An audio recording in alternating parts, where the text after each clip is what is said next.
start with the new topic. So guys, हमने पिछले videos में पढ़ा कि हम कैसे एंड और ऑपरेटर को यूज करके हम कैसे मल्टीपल वैल्यूज को सिलेक्ट कर सकते हैं by using them with the where clause. आज हम पढ़ने वाले हैं in and not in. In and not in is also very much same, okay, because it allows us to specify the multiple values in a where clause. The use is same, the use is pretty much same कि जहां पे हम where clause के साथ इन operator को utilise करके हम multiple values एक कॉलम से निकाल सकते हैं. जैसे कि आप मेरे साथ देख सकते हैं कि मेरे पास एक कस्टमर टेबल है. मेरे पास कस्टमर आईडी है, मेरे पास फर्स्ट नेम है, मेरे पास लास्ट नेम है, मेरे पास एज है एंड कंट्री है. स्पेसिफिक 5 लेन्स का डेटा है. John belongs from USA, Robert belongs from USA and David belongs from UK. मैं बोल रहा हूं कि select, let's go with the syntax part as well, कि select first name, country and then from which tables. मैं देख सकता हूं मेरे टेबल का नाम कस्टमर्स है, जहां पे मेरी country in USA and UK. अब आप देखिए मेरे पास कंट्री में यूएसए 2 बार आ रहा है, यूके भी 2 बार आ रहा है और यूएई 1 बार आ रहा है. मुझे हर एक वो रिकॉर्ड चाहिए जहां पे जिसकी कंट्री यूएसए और यूके है. गाइस अभी हम ना 5 लाइंस का डेटा है, हम बहुत इजीली देख सकते हैं कि USA is 2 rows and UK is also 2 rows. But जब हमारे पास बहुत बड़ा डेटा होता है, ठीक है, हम कभी भी ऐसे डेटा को नहीं देख सकते हैं. हम हमेशा डेटा को स्क्वीज करने के लिए, डेटा को कम करने के लिए एक इन ऑपरेटर का यूज करते हैं वेयर क्लॉज के साथ. जैसे मैं भी एक फाइनेंशियल कंपनी का पार्ट हूं. एक फाइनेंशियल कंपनी में मुझे कभी डेटा एनालिसिस करना होता है. मैं बोलता हूं give me this and this dimension and measure from A table, जहां पर मेरा कंट्री का नाम यूएसए हो, ऑस्ट्रेलिया हो और कनाडा हो. तो आप सोचिए हमारे पास 160 कंट्रीज का डेटा है और वो सिर्फ ऑस्ट्रेलिया, कनाडा एंड यूएसए का डेटा फिल्टर आउट करके ले आता है. तो in is very useful in real time as well. Let's see the next slide. Not in operator. Guys not in and in both are vice versa of each other. In बोल रहा है extract all the records. In बोल रहा है extract all the records जहां पे USA और give me 1 minute, USA और यूके है. बट नॉट इन बोल रहा है not in is complete inverse of in. ये बोल रहा है मुझे वो वाली रिकॉर्ड्स मत दो जहां पे यूके और यूएई नहीं है. ओके, मुझे वो रिकॉर्ड्स मत दो जो यूके और यूए है. So give me everything except this, except not in. जो भी हमने नॉट इन के अंदर लिख रखा है यूके और यूएई को छोड़ के मुझे सारा डेटा दे दीजिए. तो यही मेरा टैब्ल्यू का रिजल्ट अगर आप देखेंगे कि मेरे पास सिर्फ कंट्री यूएसए से आ जाती है. अगर आप देखें जॉन और रॉबर्ट दोनों का कंट्री यूएसए है. ये बोल रहा है मुझे वो सारे रिकॉर्ड्स दो जहां पे यूके और यूएई मुझे नहीं आ रहा है. ओके, सो इट जहां पे यूके और यूएई आ रहा है हम वो कोई भी रिकॉर्ड कंसीडर नहीं करेंगे. हम सिर्फ वो रिकॉर्ड्स कंसीडर करेंगे जो हम इन दोनों को छोड़ के, only the rows which do not satisfy this condition, okay, which is only USA. Right? So this is opposite of n. N is give me all the rows which contains this condition. Not n is give me all the rows except this. Okay, वो बोल रहा है वहां पे कि मुझे सारा data निकाल के लाओ इन रोज के साथ. ये बोल रहा है सारा डेटा निकाल के लाओ बट ये दो रो वो नहीं होने चाहिए मेरे पास कंडीशन. ठीक है, तो मैं अपने डेटा में आराम से देख सकता हूं यूके और यूएई वाली रोज को एक्सक्लूड कर देंगे और यूएसए वाली रोज को सिर्फ हम ले आएंगे. ओके, हम नेक्स्ट स्लाइड पे चलते हैं और लेट्स कोड सेशन में चलते हैं हमारे. ठीक है, लेट्स सी इसको हम कैसे प्रैक्टिकल में करेंगे. Okay, let's see.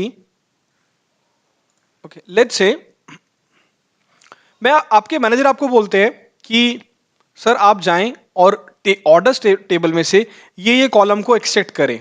But segment मेरा कंज्यूमर भी होना चाहिए और कॉर्पोरेट भी होना चाहिए. बट थिंक अबाउट, आपके पास segment is equals to consumer, फिर आप लिखेंगे और या एंड, जो भी आप लिख सकते हैं. Segment is equals to corporate. फिर अगर आपको कल को रिक्वायरमेंट आती है सेगमेंट होम ऑफिस भी होना चाहिए, सेगमेंट एबीसी भी होना चाहिए, दैट डजंट मैटर. आप इसके बाद और फिर लिखेंगे segment is equals to ABC. Let's say ABC नाम देते हैं हम इस बारी. ठीक है, और आप इसको एग्जीक्यूट करेंगे. हर बारी आप और सेगमेंट लिखते जाएंगे, और segment is equals to this, और segment is equals to this. No, although query ये भी ठीक है. अगर मैं एग्जीक्यूट करता हूं, देखिए मेरे पास सारे रिकॉर्ड्स आ गए जहां पे consumer segment is equals to consumer भी है और segment is equals to corporate भी है. Although segment is equals to ABC नहीं है, but it doesn't throws an error it, क्योंकि ये दोनों कंडीशन में से एक ना एक ट्रू हो गई है, ठीक है। तो आप कंज्यूमर और कॉर्पोरेट पे आप जाके देख सकते हैं। लेकिन we are in 20th century analytics world.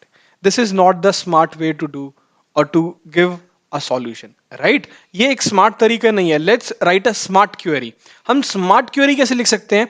हम अपने ऊपर वाला पोर्शन बिल्कुल सेम रखेंगे। हम इसको लिखेंगे, मुझे यही सारे कॉलम्स दो, लेकिन where filter, where is again filter, segment, मैं लिख दूंगा segment in operator. In operator क्या बोलेगा मेरे को कि segment in consumer comma okay corporate, मैं ऊपर से कॉपी कर लेता हूं for the sake of the time, okay, और मैं यहां पे बंद कर देता हूं। इसका एक चीज ध्यान रखने की है कि आपको हमेशा सिंटेक्स फॉलो करना है। इनके बाद आपको एक ब्रैकेट खोलना है, उसके बाद आपको एक इन्वर्टेड कॉमा लगाना है, क्योंकि कंज्यूमर सेगमेंट का जो डेटा टाइप होगा वो होगा एक एन वेर कैर, मतलब एक मेरे पास वेरिएबल कैरेक्टर है जहां पे हम स्ट्रिंग लेवल की इंफॉर्मेशन हम सेव कर सकते हैं, राइट। सो ये हम देखेंगे डेटा टाइप्स भी आगे चल के। कॉर्पोरेट, ठीक है, कि corporate inverted comma and bracket बंद। शुरू के दिनों में जब मैंने भी सीक्वल सीखा था, तो मैं ब्रैकेट खोलना बंद भूल जाता था या बंद करना भूल जाता था, तो इस वजह से एरर थ्रो करती हैं। बट आई मेक श्योर कि आपके पास ये गलतियां ना हो, मेक श्योर दैट आप ये गलतियां ना करें, ओके। सो हम इसको एग्जीक्यूट करते हैं और देखिए मेरे पास वो सारी रोज आ गई जो कंज्यूमर और कॉर्पोरेट को है। मैंने इस क्लॉज को रिप्लेस कर दिया इसके साथ। ये बोल रहा है, क्वेरी बोल रही है मुझे ऑर्डर आईडी दीजिए, मुझे ऑर्डर डेट दीजिए, मुझे सेगमेंट दीजिए, मुझे कैटेगरी दीजिए और मुझे सेल्स और प्रॉफिट भी दीजिए। बट जहां पर सेगमेंट कंज्यूमर एंड कॉर्पोरेट है सिर्फ वही रोज दीजिए, दैट्स ऑल। अब देखते हैं not in. Not in is very, syntax is very same, very same, I would say absolutely same, okay. अब हम बात करते हैं नॉट इन क्या करेगा। अगर मैं इसके आगे नॉट इन लगा देता हूं तो आपको पता है नॉट इन क्या करेगा? नॉट इन कहेगा मुझे वो सारी रोज दीजिए जहां पे कंज्यूमर एंड कॉर्पोरेट नहीं है। इन क्या बोल रहा है? गिव मी ऑल द रोज जहां पे कंज्यूमर एंड कॉर्पोरेट आ रहा है। देखिए आप segment is equal to corporate and consumer, आप चाहे नीचे तक अपने डेटा को रिजल्टेंट सेट में चले जाए, आपके और कोई दूसरी वैल्यू नहीं मिलेगी। Not in is reversing the situation. अब आपकी पूरी सिचुएशन को वो उल्टा कर दे रहा है। वो बोल रहा है मुझे वो सारी रोज दे दो जहां पे कंज्यूमर कॉर्पोरेट नहीं है, तो कंज्यूमर कॉर्पोरेट को छोड़ के सब कुछ दे दीजिए, ओके। तो लेट्स एग्जीक्यूट दिस। अब आप देखिए हम अपने डेटा के साथ फैमिलियर हो चुके हैं काफी हद तक। मैं देख सकता हूं कि सेगमेंट में सिर्फ होम ऑफिस आ रहा है, बिकॉज इट एक्सक्लूड्स। अगर आप इसको देखें तो आप ये भी लिख सकते हैं where segment is not is equal to consumer and corporate, okay. तो not in means the opposite of in operator, okay. So the last example, एक हमारा हाई लेवल एग्जाम्पल हम देखते हैं जो कि ये है। मैं कॉपी करता हूं, इसको पेस्ट करते हैं हम जाके अपने एग्जाम्पल में, ठीक है। अब अब आप इसको देखिए, एक हम अपना सिनेरियो को ऊपर हाईली बिल्ड करते जा रहे हैं, अपनी क्वेरीज को एडवांस करते जा रहे हैं जैसे जैसे हम सीखते जा रहे हैं। हमने बोला कि मुझे ये सारे कॉलम्स दीजिए, ऑर्डर्स टेबल से दीजिए, सेगमेंट नॉट इन दिस। हमने एक बोला सेगमेंट नॉट इन दिस, यहां तक हम अभी अलाइंड है लास्ट क्वेरी में। लेकिन मैंने एक लास्ट में एक कंडीशन और पुट कर दी। मैंने ये बोल दिया ये तो होना ही होना चाहिए, एंड इज मस्ट कंडीशन, ठीक है।